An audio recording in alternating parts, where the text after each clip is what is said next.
पिताजी बड़े भारी और लगभग 6 फुट लंबे थे। उनकी ताकत देखने लायक थी।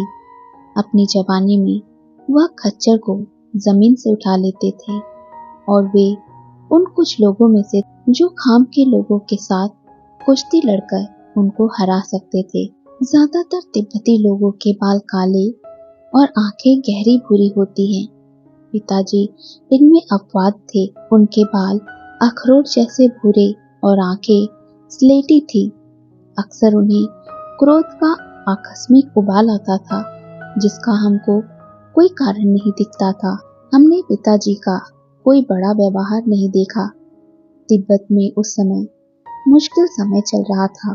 ब्रिटेन ने 1904 में तिब्बत में घुसपैठ की और दलाई लामा मेरे पिताजी और मंत्रिमंडल के दूसरे लोगों को अपनी अनुपस्थिति में शासन करने के लिए छोड़कर मंगोलिया के लिए चले गए। 1909 में पैकिंग होते हुए दलाई लामा लहासा वापस लौटे। 1910 में ब्रिटेन की घुसपैठ की सफलता से उत्साहित होकर चीन ने लहासा को तूफानी तौर से रौंद दिया। दलाई लामा इस बार फिर भारत को भाग खड़े हुए।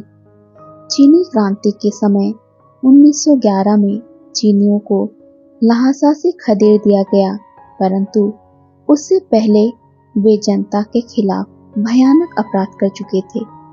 1912 में दलाई लामा फिर वापस लौटे। वह पूरे समय अनुपस्थित रहे। भयानक मुसीबत की उन दिनों में पिताजी और मंत्रिमंडल के दूसरे साथियों पर तिब्बत का शासन करने की पूरी जिम्मेदारी रही।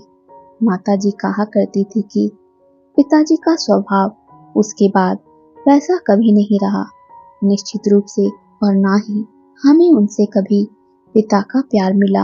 विशेष रूप से मैं उनके गुस्से को बढ़ा देता था और जैसा पिताजी कहते थे, मुझे तजु की दया के ऊपर बनाओ या बिगाड़ो के लिए छोड़ दिया गया था। तजु ने मेरी पोनी की खराब सवारी को अपने व्यक्तिगत अपमान के रूप में लिया। तिब्बत में उच्च वर्ग के बच्चों को सामान्यतः उनके अपने पैरों पर चलना सीखने से पहले ही घुड़सवारी सिखाया जाता है। ऐसे देश में जिसमें पहिए वाले वाहन न हो, घुड़सवारी की कुशलता अनिवार्य है। यहाँ सभी यात्राएं या तो पैदल की जाती हैं अथवा घोड़े की पीठ पर बैठकर। उच्च वर्ग के तिब्बती लोग घुड़सवारी का अभ्यास घंटों घंटों और दिनों दिन तक लगातार करते रहते हैं। वे छलांग भरते घोड़े की लकड़ी की तंग रकाब पर घंटों खड़े रह सकते हैं और पहले किसी के गतिमान लक्ष्य को बंदूक से भेद सकते हैं। मैं 4 साल की उम्र में एक रकाब पर खड़े होना ही मुश्किल पाता था। मेरी पोनी निकिम झबरीला और लंबी पूंछ वाला था। उसका सकरा सिर काफी प्रखर बुद्धि का था। वह असावधान सवार को गिराने के अनेक आश्चर्यजनक तरीके जानता था। उसका एक और पसंदीदा तरीका था कि उसकी गर्दन पर सिर की तरफ फिसलता वह अपने सिर को झटके के साथ ऊपर उठाता, जिससे मैं पूर्ण रूप से धड़ाम होकर जमीन पर गिर जाता। तिब्बती कभी पोनी के साथ साथ पैदल नहीं चलते। पोनी छोटे होते हैं और चलते पोनी के ऊपर सवार हुए हास्यपद दिखते हैं। पोनी का अधिकतर धीमी चाल से चलना ही काफी होता है और उसे छलांग मारकर चलाना कभी कभी केवल अभ्यास के लिए ही किया जाता है। तिब्बत मानवतावादी देश था। हमें कभी बाहरी दुनिया की तरह उन्नति की आकांक्षा नहीं थी। हम केवल ध्यान लगाने योग्य होना और शरीर की सीमाओं से बाहर आना ही चाहते थे। हमारे विद्वान लोग काफी पहले यह समझ चुके थे कि पश्चिमी के लोग हमारे तिब्बत की धनाढ्यता को पाने की इच्छा रखते हैं और यह भी जानते थे कि यदि विदेशी आए तो हमारी शांति चली जाएगी। अब तिब्बत में साम्यवादियों की घुसपैठ ने इसे ठीक साबित कर दिया है। मेरा घर लींगखोर के वैष्णव जिले लहासा में मुद्रिका पथ, जो लहासा के चारों तरफ जाता है, के एक तरफ था। यहाँ भीतरी और बाहरी सड़कों के 3 वृत्त हैं। लिंगखोर की बाहरी सड़क का अधिकतम उपयोग तीर्थयात्रियों द्वारा किया जाता है। हमारा घर पत्थर का था और कई सालों में बना था। ये खोखले वर्गाकार रूप में था, जिसमें अंदर एक बड़ा आंगन था।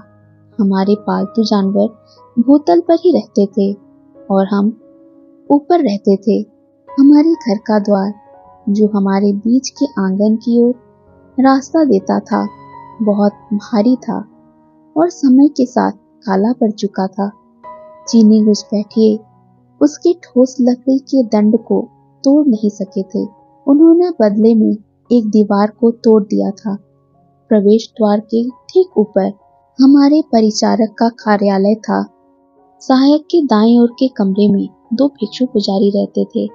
ये घरेलू पुजारी थे, जो हमारी गतिविधियों की दैवीय अनुमोदन के लिए प्रतिदिन प्रार्थनाएं किया करते थे। कम संभ्रांत व्यक्तियों के पास एक भिक्षु पुजारी होता था, परंतु हमारी सामाजिक स्थिति 2 पुजारियों की मांग करती थी। किसी भी उल्लेखनीय घटना से पहले इन भिक्षु पुजारियों को पूछा जाता था और भगवान से समर्थन प्राप्त करने के लिए प्रार्थना की जाती थी। हर 3 साल बाद ये भिक्षु पुजारी लामा मठों को वापस चले जाते थे और दूसरे 2 आ जाते थे।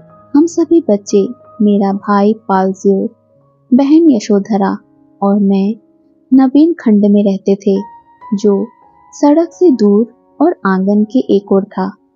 हमारी बाईं ओर एक छोटा घरेलू मंदिर था। दाईं ओर पाठशाला थी, जिसमें सेवकों के बच्चे भी पढ़ते थे। हमारे पाठ लंबे और विविध प्रकार के होते थे। पालजियो लंबे समय तक जीवित न रह सका, अर्थात मर गया। वह कमजोर था और उतने कठोर जीवन के लिए जो हम दोनों को जीना होता, पूरी तरह अयोग्य था। 7 साल का होने से पहले ही वह हमें छोड़ गया। उनकी मृत्यु के समय यशो 6 साल की थी और मैं 4 साल का। मुझे अभी तक याद है जब उन्होंने आत्मा रहित शरीर को भूसे की भांति लिटाया और परंपरा अनुसार मुर्दा ढोने वाले व्यक्ति अपने साथ लाश को तोड़कर शिकारी पक्षियों को खिलाने के लिए ले गए। अब परिवार का वारिस होने के नाते मुझे गहनतम प्रशिक्षण दिया गया। मैं 4 साल का था और साधारण घुड़सवार था। पिताजी वास्तव में बहुत कठोर थे और उन्होंने देखा कि मठ के उत्तराधिकारी के रूप में उनका पुत्र कठोर अनुशासन में रहे और दूसरे लोगों के लालन पालन के लिए उदाहरण बने। हमारे दिन बहुत मुश्किल थे। हम 24 घंटों में से 18 घंटों के लिए जगे रहते थे। तिब्बती लोगों का विश्वास है कि जब तक प्रकाश हो तब तक सोना बिल्कुल ठीक नहीं होता, अन्यथा दिन के दैत्य आकर किसी को पकड़ सकते हैं। बहुत छोटे बच्चे को भी जगा कर रखा जाता है ताकि वे दैत्य से संक्रमित न हो। जो बीमार है उन्हें भी जगा रहना पड़ता है और इस काम के लिए एक भिक्षु को बुलाया जाता है। इससे किसी को भी बख्शा नहीं जाता। जो लोग मर रहे हैं उनको भी जहाँ तक संभव हो जागृत रखा जाता है ताकि वे अपने अगले लोग की सीमा रेखा को ले जाने वाली उचित राह को जान सके। स्कूल में हमें तिब्बती और चीनी दोनों भाषाएं पढ़नी पड़ती थी। हमारी पाठशाला का कक्ष काफी बड़ा था। किसी समय में इसे आगंतुक भिक्षुओं के भोजन कक्ष के रूप में काम में लिया जाता था, परंतु चूंकि हमारा नया भवन बनकर तैयार हो गया था, इसलिए वह विशिष्ट कमरा राज्य के स्कूल के रूप में काम में लाया जाता था। इसमें कुल मिलाकर लगभग 60 बच्चे पढ़ते थे। हम पालथी मारकर फर्श पर बैठते थे